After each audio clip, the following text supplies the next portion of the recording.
नमस्कार। जनता पॉलिटिक्स में एक बार फिर आप सबका स्वागत है। जनता पॉलिटिक्स के इस मंच को थोड़ा और रुचिकर, इंटरेस्टिंग बनाने के लिए इसमें कुछ बदलाव करने की कोशिश कर रहे हैं। और ये बदलाव ऐसा है कि हर हफ्ते के 2 दिन सैटरडे संडे कुछ नया, कुछ डिफरेंट, कुछ अलग राजनीति से प्रस्तुत किया जाएगा। कुछ देश की, कुछ धर्म की, कुछ सनातन की, कुछ जीवन शैली की, कुछ रोज़मर्रा की, ऐसी बातों पर चर्चा होगी और उन पर प्रकाश डाला जाएगा। तो आज सबसे पहले इसकी शुरुआत करते हैं सद्गुरु के एक वीडियो से, और वो वीडियो हम सब साथ साथ देखेंगे। मेरा जो इंटेंशन था उस वीडियो को लेने का, वो बस यही था कि वो हमारे देश की विविधता और हमारी सांस्कृतिक विरासत के ऊपर एक बहुत अच्छा प्रयास है। कहा जाता है ना कि कोस कोस पर पानी बदले, 4 कोस पर बानी। अर्थात हर एक कोस पर पानी बदल जाता है। एक कोस का मतलब लगभग 3 किलोमीटर। तो हर एक कोस पर पानी बदल जाता है और हर 4 कोस पर भाषा या बोली बदल जाती है। यही हमारे देश की विविधता में एकता का प्रमाण है। और इस अनूठी संस्कृति को संजोए रखना भी हमारी ही जिम्मेदारी है। जैसा हमारे पानी और वाणी के साथ होता है, ठीक वैसा ही हमारे पूजा पाठ, धर्म, कर्म और हमारी आचार व्यवहार, इन सब के साथ भी होता है। तो इन सब पर हम चर्चा करेंगे, सोचेंगे, विचारेंगे सद्गुरु के वीडियो के साथ। आइए शुरू करते हैं।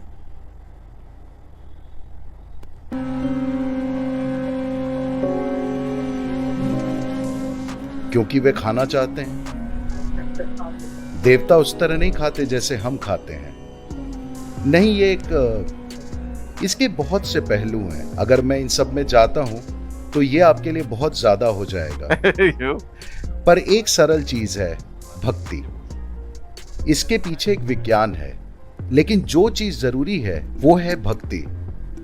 मान लीजिए आपके घर में मेहमान आते हैं, क्योंकि यहां हम, देखिए, आपको ये समझना चाहिए, भारत एक ईश्वर विहीन देश है। आपको ये पसंद नहीं है। जब मैं ईश्वर विहीन कहता हूं तो यही एकमात्र संस्कृति है जो साफ साफ समझती है कि ईश्वर को हमने बनाया है।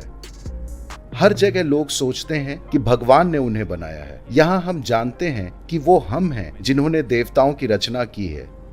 इस देश में देव निर्माण की एक पूरी तकनीक है कि आप चाहे जैसा देवता बना सकते हैं। इसलिए आज हमारे पास 33 करोड़ देवी देवता हैं। पर यह तब हुआ जब हमारी आबादी 33 करोड़ थी। जब से यूरोपियन और दूसरे आए और इतने सारे देवी देवताओं को लेकर हमें शर्मिंदा महसूस कराया, हमने अपनी कल्पना शक्ति खो दी। हम देवताओं की संख्या कम करने की कोशिश कर रहे हैं, पर चाहे जो भी कहा सुना जाए, हर घर में 2 दर्जन देवी देवता होंगे। उससे नीचे काम नहीं चल सकता। कम से कम 2 दर्जन, उससे कम पर हम भटके हुए महसूस करते हैं।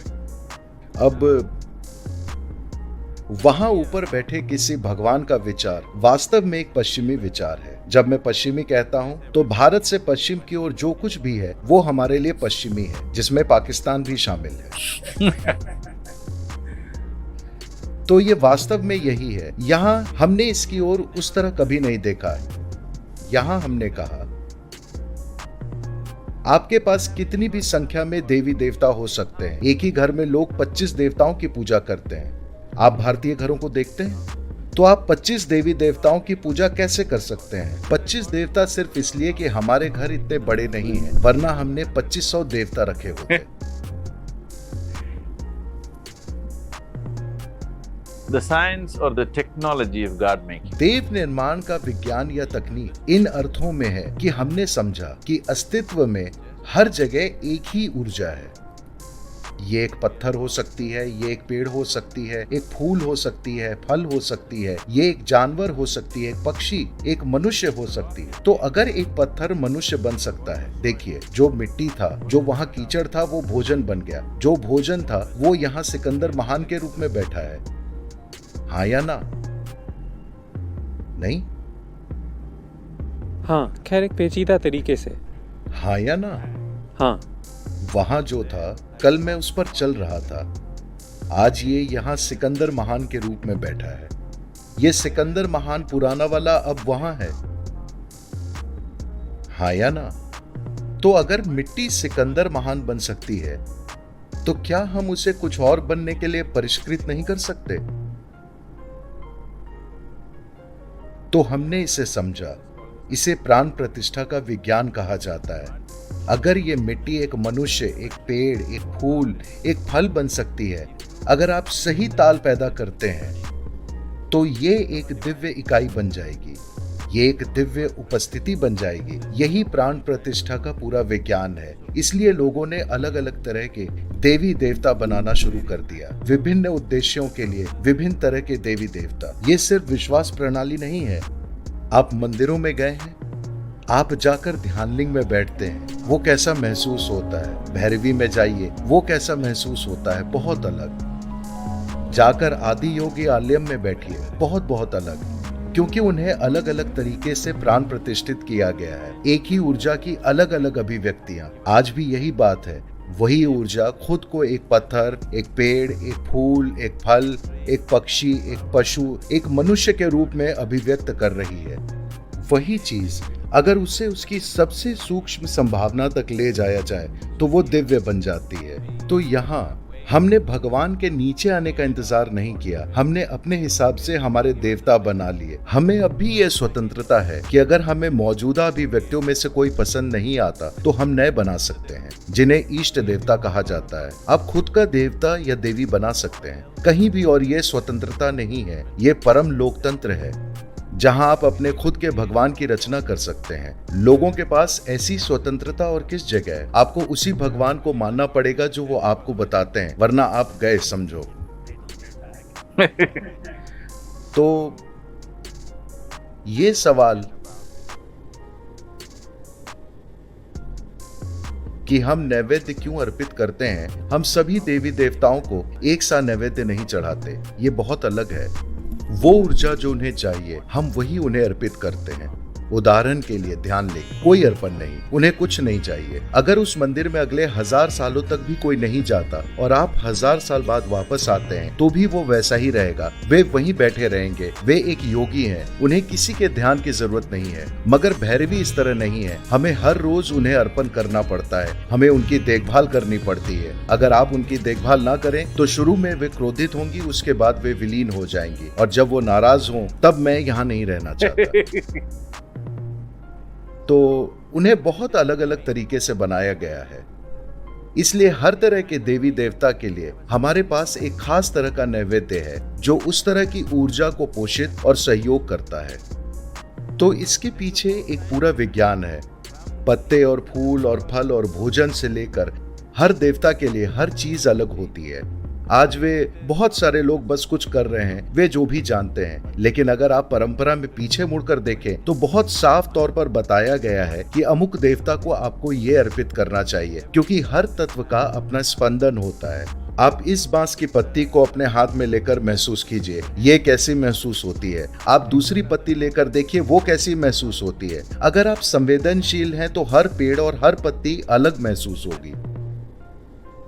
अगर आप इसकी ओर संवेदनशील नहीं हैं तो सब कुछ आप हर चीज को नजरअंदाज कर आगे बढ़ सकते हैं, तो आप विशिष्ट देवी देवता को जो भी अर्पित करते हैं वो इस तरह बना होता है कि वो उस ऊर्जा को बढ़ाता है और उसका सहयोग करता है, या तो उसे बढ़ाने के लिए या उसे प्राप्त करने के लिए। दोनों नैवेद्य दो तरह के होते हैं, एक बस भगवान को दिया जाता है और दूसरे को बस वहां रखकर लोगों को दे दिया जाता है। तो ये दो अलग तरह के नैवेद्य होते हैं, एक आपके लिए, एक उनके लिए। एक उस ऊर्जा को बढ़ाने के लिए होता है, वो आपका योगदान है। दूसरा है उस ऊर्जा को ग्रहण करना ताकि आप उसे अपने साथ घर ले जा सकें। तो ये दो अलग पहलू हैं। ये एक बहुत ही विस्तृत प्रणाली है।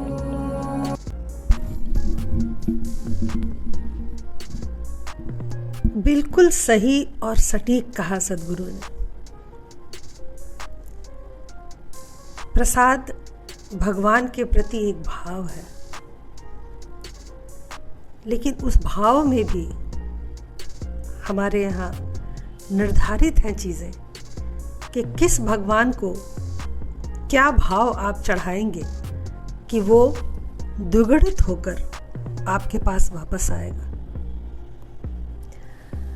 हमारे हजारों देवी देवता हैं जिनका स्वरूप भी क्षेत्रवार बदलता रहता है। हमारे सनातन धर्म में यह स्वतंत्रता है कि हम जिस देवी देवता की पूजा करना चाहें करें, कोई दबाव नहीं, कोई जोर जबरदस्ती नहीं। और ये हम सब लोग जानते हैं कि आप हमारे घरों में, हमारे परिवारों में कितने देवता हैं जिनकी पूजा हम करते हैं।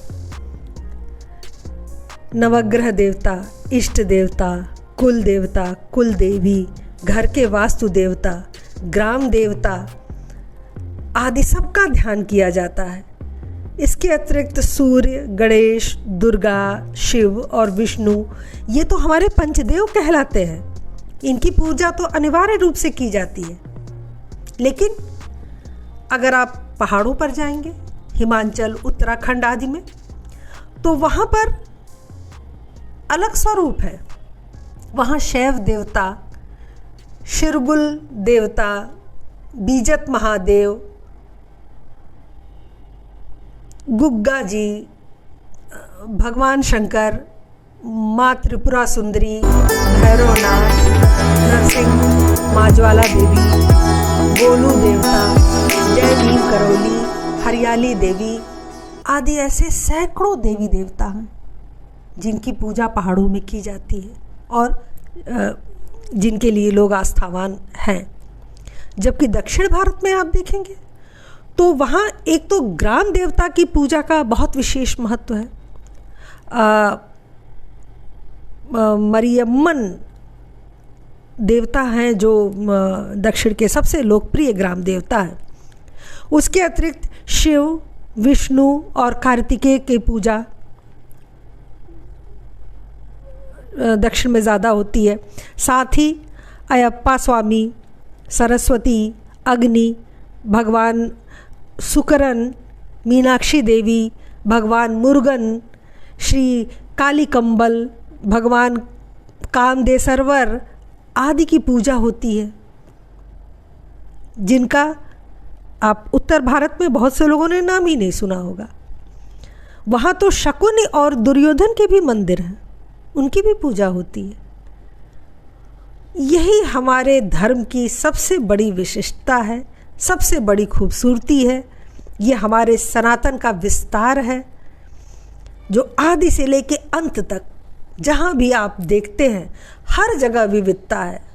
सभी स्वतंत्र हैं, सभी अपने ढंग से इस धर्म में जीते हैं, इस धर्म को अपने अंदर रचा बसा रखा है। सचमुच सनातन धर्म ही सर्वश्रेष्ठ है। आज के लिए बस इतना ही। हमें फीडबैक अपना ज़रूर दें। आपको ये वीडियो कैसा लगा? कृपया हमें सब्सक्राइब करें, लाइक करें और सभी प्लेटफॉर्म पे शेयर करें। अपने कमेंट्स हमें ज़रूर लिखिएगा, हमें इंतज़ार रहेगा। धन्यवाद, नमस्कार।